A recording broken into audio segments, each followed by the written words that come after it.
વિદ્યાર્થી મિત્રો, ધોરણ 10 ની પરીક્ષા પૂર્ણ થઈ ચૂકી છે અને ટૂંક સમયમાં ધોરણ 10 જે છે તેનું રિઝલ્ટ પણ આવી જશે. આપ સૌને આપની મહેનત પ્રમાણે યોગ્ય રિઝલ્ટ પ્રાપ્ત થાય તેવી શુભકામનાઓ.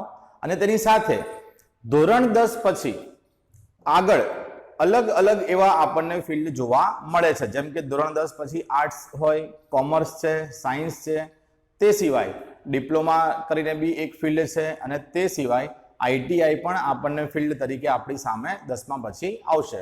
હવે આજે આપણે ધોરણ 10 પછી સાયન્સ અંગે જો કોઈ 11-12માં સાયન્સ કરવા માંગતા હોવ તો તે અંગેની માહિતી પ્રાપ્ત કરવાની છે.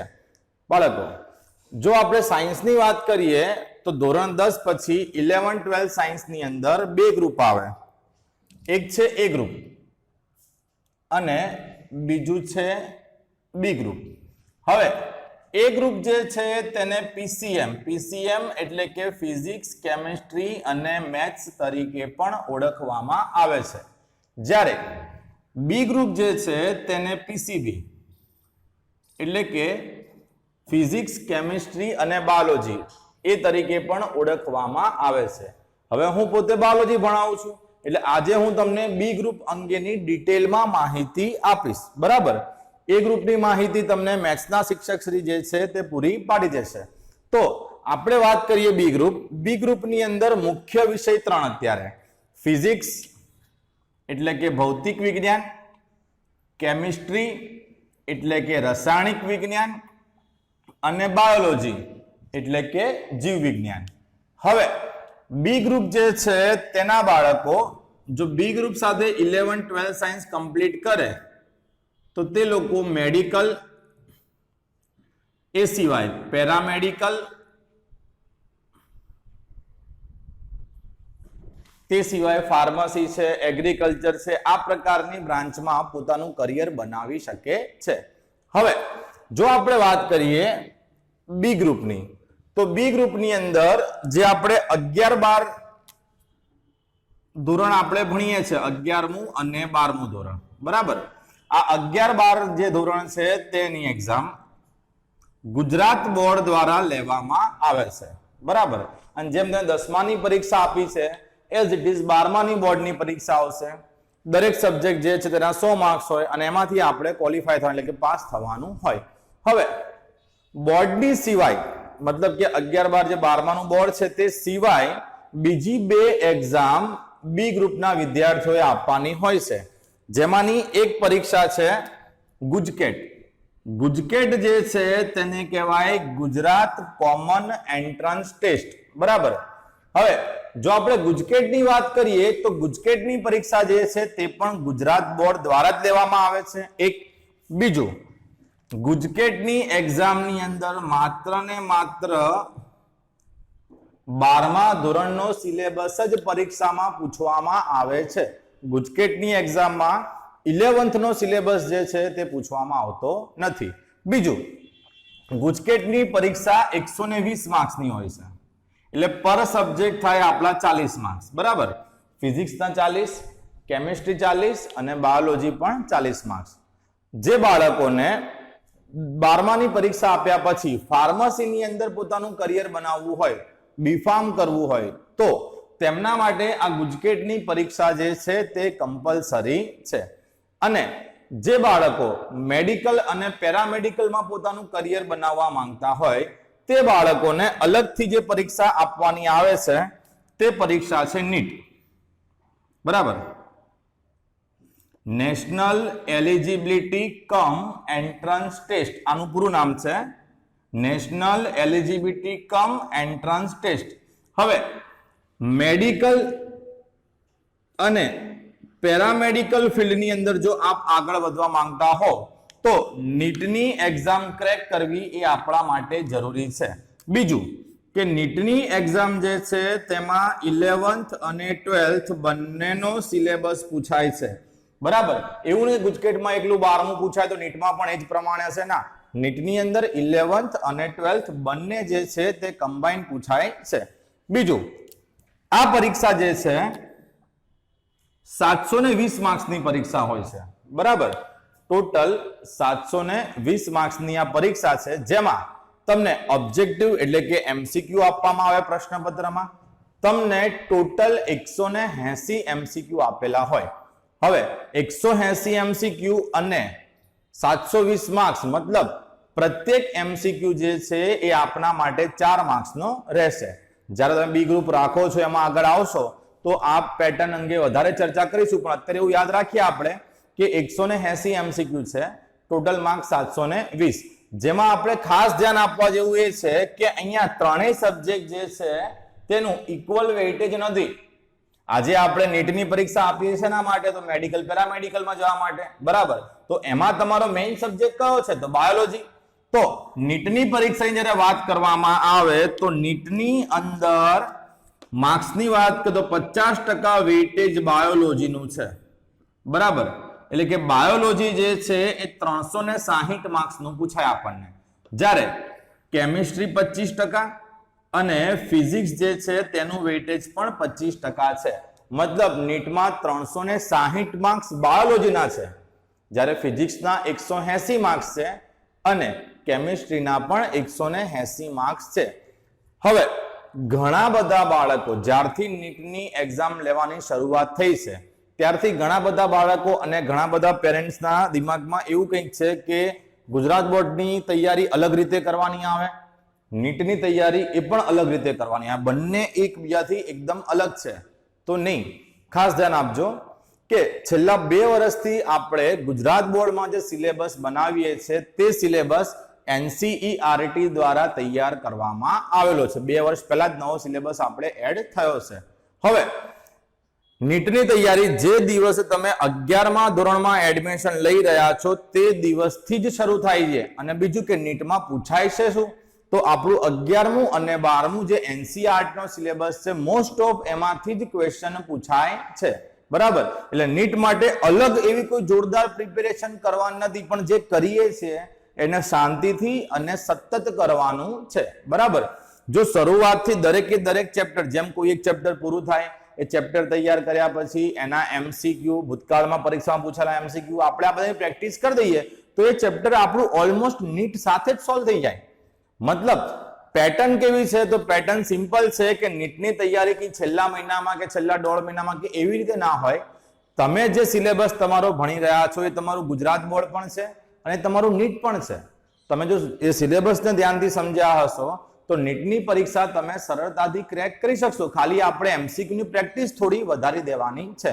તો નીટની અંદર કોઈ અલગ જાદુ કરવાનું હોતું નથી, જે છે એની અંદર જ આપણે કામ કરવાનું છે. હવે મારો વિષય બાયોલોજી છે એટલે થોડી તમને બાયોલોજીની માહિતી આપું, બરાબર. 11મું ધોરણ અને 12મું ધોરણ બંનેને કમ્બાઈન કરીએ તો બાયોલોજીની અંદર ટોટલ 10 યુનિટ આવે. કેટલા યુનિટ આવશે? 10.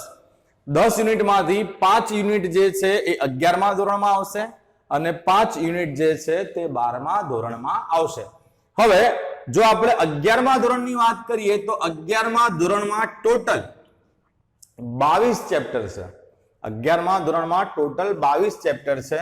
એટલે સિમ્પ્લિફાઈડ તમને એવું કહી શકું કે 11માનો જે સિલેબસ છે એ થોડોક લેન્ધી છે કમ્પેરિઝન ટુ 12 સાયન્સ. કારણ કે 12 સાયન્સમાં યુનિટ 5 જ છે, પણ 12 સાયન્સમાં માત્ર 16 ચેપ્ટર છે. મતલબ કે 11 સાયન્સની કમ્પેરિઝનમાં 12 સાયન્સમાં બાયોલોજીની અંદર 6 ચેપ્ટર ઓછા છે, બરાબર.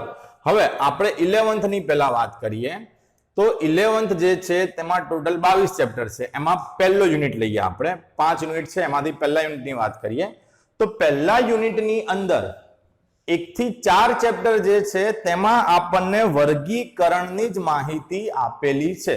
જેમ કે ઉદાહરણ તરીકે હું તમને એક શબ્દ વાપરું કે વિહગ, તો વિહગ દ્વારા આપણા દિમાગમાં શું આવશે? કે પક્ષીઓ. સસ્તન, તો આપણા દિમાગમાં શું આવશે? સ્તનધારી પશુઓ, બરાબર, કે જે સ્તન ગ્રંથિ ધરાવતા હોય, બચ્ચાને જન્મ આપતા હોય, સ્તનપાન કરાવતા હોય. સરીસૃપ, તો પેટે સરકીને ચાલતા હોય, બરાબર. તો કહેવાનો અર્થ એવો છે કે વર્ગીકરણમાં આપણે શું કરીશું? તો વર્ગીકરણની અંદર આપણે સજીવોને અલગ અલગ જૂથમાં વહેંચવાના છે. અલગ અલગ જૂથમાં વહેંચવામાં કઈ રીતે આવે છે, કયા કયા લક્ષણો ધ્યાનમાં રખાય એમને જૂથમાં વર્ગીકૃત કરતી વખતે, તે સિવાય વર્ગીકરણ માટેની પદ્ધતિ કોણે સમજાવી, એની પાછળના નિયમો શું છે, તે અંગેની જે બેઝિક નોલેજ છે, બેઝિક માહિતી એ આપણે આપણા 1 થી 4 ચેપ્ટરની અંદર મેળવવાની છે. પછી 5 થી 7 ચેપ્ટર જે છે, જેમ કે આ પત્યું આપણું પહેલું યુનિટ, બરાબર, 1 થી 4 ચેપ્ટર એ આપણું પહેલું યુનિટ થયું. હવે 5 થી 7 ચેપ્ટર જે છે એ આપણું યુનિટ બીજું છે, જેની અંદર યુનિટનું નામ છે વનસ્પતિ અને પ્રાણીઓમાં રચનાત્મક વ્યવસ્થાપન. જો 5મા અને 6ઠા ચેપ્ટરમાં તમારે શું ભણવાનું આવશે, તો એક છે વનસ્પતિ બાહ્યાકાર વિદ્યા અને એક છે અંતઃરચના. માની લો કે આપણને કોઈ વનસ્પતિ બતાવવામાં આવે, કોઈ ઝાડ બતાવવામાં આવે, આપણને કહે કે શું દેખાય છે, તો આપણે ડાયરેક્ટલી એવું કહીએ કે ઝાડ દેખાય છે. ઝાડ બરાબર છે, પણ એમાં શું દેખાય છે, તો કોઈ સાહેબ થડ દેખાય છે, ડાળી દેખાય છે, પાંદડા દેખાય છે, બરાબર. પણ વનસ્પતિના ઘણા બધા અંગો છે, જેની વાત કરું તો મૂળ, પ્રકાંડ, પર્ણ, પુષ્પ, ફળ અને બીજ, બરાબર. આ બધા અંગોની આપણે આ ટોપિકની અંદર માહિતી મેળવવાની આવશે. બીજું કે આજ સુધી આપણે ક્યારેય બી વનસ્પતિનું સાયન્ટિફિકલી અવલોકન કર્યું જ નથી. બાકી દરેક વનસ્પતિમાં પર્ણની ગોઠવણી અલગ હોય, તેમના પુષ્પની ગોઠવણી અલગ હોય, તેમના મૂળમાં બી અલગ અલગ પ્રકાર જોવા મળે. તો એ બધાનો અભ્યાસ આપણે આની અંદર કરવાનો આવશે. તે સિવાય વનસ્પતિની અંદર શું છે, એટલે કે વનસ્પતિની અંતસ્થ રચનાઓ, જેમાં આપણે વનસ્પતિ પેશીઓ ભણવાની રહેશે. અને પ્રાણીઓની વાત કરીએ તો આ ચેપ્ટરમાં પ્રાણી અંગે આપણે શું ભણીશું, તો આ ચેપ્ટરમાં આપણે અળસિયું, વંદો અને દેડકો, આ યુનિટ 2 ની અંદર આપણે આ 3 પ્રાણીઓ જે છે તેમની અંતસ્થ રચના પણ ભણવાની આવશે અને બાહ્યસ્થ રચના પણ ભણવાની આવશે. એના પછી 8 થી 10 ચેપ્ટર જે છે તેની અંદર આપણે કોષ વિદ્યા ભણવાની આવશે. કોઈ પણ સજીવનો રચનાત્મક અને ક્રિયાત્મક એકમ કોષ છે. તમારે બાયોલોજી સમજવું હોય, જીવ વિજ્ઞાન ભણવું હોય તો જીવ વિજ્ઞાન માટે સજીવ જોઈએ, અને સજીવનો બી બંધારણીય એકમ કહો તો કોષ. એટલે કે જીવ વિજ્ઞાનની દ્રષ્ટિએ આપણા માટે આ યુનિટ જે છે એ ખાસ અગત્યનો થઈ જાય. ત્યાર પછી જ્યાં ચોથું યુનિટ છે 11 થી 14 ચેપ્ટર, બરાબર. તો 11 થી 14 ની અંદર આપણે વનસ્પતિમાં વનસ્પતિ દેહ ધર્મ વિદ્યા નામ છે આનું, વનસ્પતિ દેહ ધર્મ વિદ્યા. એટલે આમાં તમારે ભણવાનું આવશે વનસ્પતિમાં વહન, વનસ્પતિમાં ખનિજ પોષણ, વનસ્પતિમાં પ્રકાશ સંશ્લેષણ અને વનસ્પતિમાં શ્વસન. તો આવા 4 ટોપિક જે છે તે યુનિટ 4 ની અંદર આપણે ભણવાના આવશે. જ્યારે યુનિટ 5 જે છે એ હ્યુમન એનાટોમી છે, એટલે કે માનવ દેહ ધર્મ વિદ્યાનો આપણે એમાં અભ્યાસ કરવાનો છે. હવે માનવ દેહ ધર્મ વિદ્યામાં શું આવે, તો માનવ દેહ ધર્મ વિદ્યામાં આપણે મનુષ્યનું પાચન તંત્ર ભણીશું, એમાં શ્વસન તંત્ર ભણીશું, પરિવહન તંત્ર ભણવાનું આવશે, ઉત્સર્જન તંત્ર, તેનું પ્રચલન તંત્ર, ચેતાતંત્ર, અંતઃસ્ત્રાવી તંત્ર. તો આ બધા તંત્ર જે છે તેનો અભ્યાસ આપણે આ 15 થી 22 ચેપ્ટરમાં, એટલે કે માનવ દેહ ધર્મ વિદ્યામાં કરવાનો રહેશે. તો આ પ્રમાણે 11 સાયન્સની અંદર આપણને 5 યુનિટ જે છે તે અભ્યાસ માટે મળશે. 12મા ધોરણની જો આપણે વાત કરીએ તો 12મા ધોરણમાં પણ 5 યુનિટ છે અને ચેપ્ટર છે 16, બરાબર. 16 ચેપ્ટરની અંદર જે પહેલા 1 થી 4 ચેપ્ટર છે તે છે પ્રજનન. પહેલા ચેપ્ટરમાં પ્રજનનની સામાન્ય માહિતી, ત્યારબાદ મનુષ્યમાં પ્રજનન, ત્યારબાદ સપુષ્પી વનસ્પતિમાં લિંગી પ્રજનન અને છેલ્લે પ્રાજનનિક સ્વાસ્થ્ય. આ પ્રકારના ટોપિક જે છે એ આપણે અહીંયા પહેલા યુનિટની અંદર ભણવામાં આવશે, બરાબર.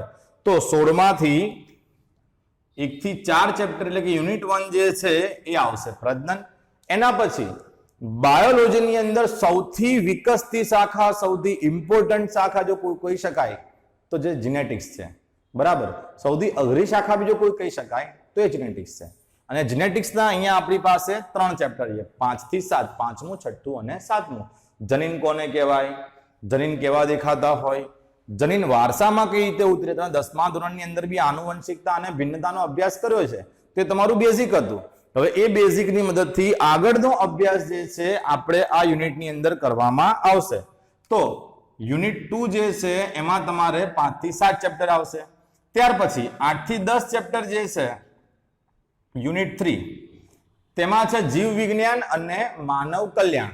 તમારે અહીંયા સૂક્ષ્મજીવો ભણવાના આવશે. એ સૂક્ષ્મજીવો જે છે એ આપણને કઈ રીતે ઉપયોગી છે, તે સિવાય પશુપાલન છે, મધમાખી ઉછેર છે, વગેરે ટોપિક જે છે એ આપણે યુનિટ 3 ની અંદર ભણવામાં આવશે.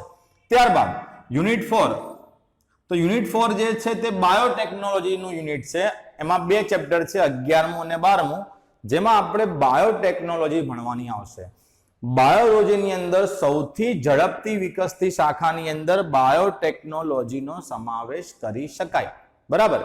બાયોટેકનોલોજી અંદર આપણે ભણવાનું આવશે જેમ કે વેક્સિન, રસી કઈ રીતે બનાવવામાં આવે. તમે બધા જાણતા હશો કે કોરોનાની જે મહામારી ચાલી રહી છે તો બધા જ દેશ એની રસી બનાવવાનું કામ કરે કે ગમે તેમ કહીને આની વેક્સિન બનાવી દઈએ તો માનવ જાતિને થઈ રહ્યા નુકસાનથી આપણે બચાવી શકીએ. તો આ રીતે તો ઘણા બધા રોગો એવા પણ છે કે જેની વેક્સિન આપણે બનાવી છે. તમે મેં ચોક્કસ સમયે ચોક્કસ વેક્સિન લીધી પણ હશે. બરાબર. તો એ વેક્સિન કઈ રીતે બનાવવામાં આવે, એની પ્રોસિજર શું હોય, કઈ રીતે બાયોટેકનોલોજીનું ફિલ્ડ કામ કરે છે, જીનેટિક એન્જિનિયરિંગ શું છે, એ બધાનો આપણે અહીંયા અભ્યાસ કરવાનો રહેશે.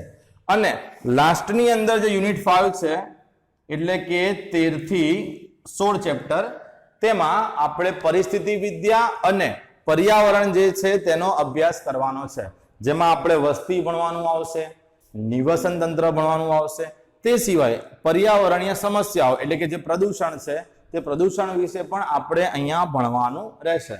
તો આ પ્રમાણે વાત કરીએ તો બાયોલોજીની અંદર 11 અને 12 થઈને ટોટલ 10 યુનિટ આપણે ભણવાના થશે. હવે એક વસ્તુ ખાસ યાદ રાખજો કે જ્યારે આપણે બી ગ્રુપ રાખીએ ને, આ બહુ જનરલ વસ્તુ છે, મારી જોડે બી થઈ જશે, તમારી જોડે પણ થશે. બરાબર. આપણે બી ગ્રુપ રાખીને જનરલી આપણને શું કહેવામાં આવે કે કોઈ પણ પૂછે કે ભાઈ શું રાખ્યું છે એટલે આપણે કહી દઈએ કે બી ગ્રુપ રાખ્યું. બરાબર. એટલે પહેલો પ્રશ્ન સામેનો રિએક્શન શું? ઓહો, ડોક્ટર બનીશ. બરાબર. પહેલું રિએક્શન જ છે કે ડોક્ટર બનવાનું છે. તો જ્યારે આપણે બી ગ્રુપ રાખીએ છીએ ને ત્યારે આપણા પરિવારની, આપણા સમાજની અને આપણી આસપાસના લોકોની આપણા પ્રત્યેની અપેક્ષાઓ જે છે તે વધી જાય છે, જે સ્વાભાવિક છે. બરાબર. પણ હું તમને ખાલી એટલું કહીશ કે જો તમે બી ગ્રુપ રાખો છો, બરાબર, તો એમાં એક્સ્ટ્રા ઓર્ડિનરી કંઈ જ કરવાની જરૂર નથી. પણ પહેલા દિવસથી તમે જે તૈયારી શરૂ કરી છે, તમે એ જ પ્રકારની ગતિથી છેલ્લા દિવસ સુધી તૈયારી કરશો. જે ઉત્સાહ તમારો પહેલા દિવસ છે કે આજ બાયોલોજીનો લેક્ચર છે, આપણે પહેલું ચેપ્ટર ભણવાનું છે, એ જ ઉત્સાહ છેલ્લા દિવસ સુધી જો તમારી અંદર રહેલો હશે અને રોજનું કામ તમે રોજ કર્યું હશે તો તમે સારો સ્કોર બોર્ડમાં પણ કરશો, તમે ગુજકેટની અંદર બી સારો સ્કોર કરશો, તમે નીટની અંદર પણ સારો સ્કોર કરશો. કોઈ જ એક્સ્ટ્રા ઓર્ડિનરી વસ્તુ કરવાની જરૂર નથી. બસ જ્યાંથી શરૂઆત કરી છે, જે શરૂઆત કરી છે એને અંત સુધી એ જ પ્રમાણે જાળવી રાખવાની છે. સાયન્સની અંદર સફળતાનું આ જ રહસ્ય છે કે રોજનું કામ રોજ કરો. બરાબર. રોજનું કામ રોજ કરશો તો પરિણામ તમને ચોક્કસથી મળવાનું છે. બરાબર. તો આ વાત થઈ આપણે બાયોલોજીની. તો આ થયું બાયોલોજીનું બેઝિક.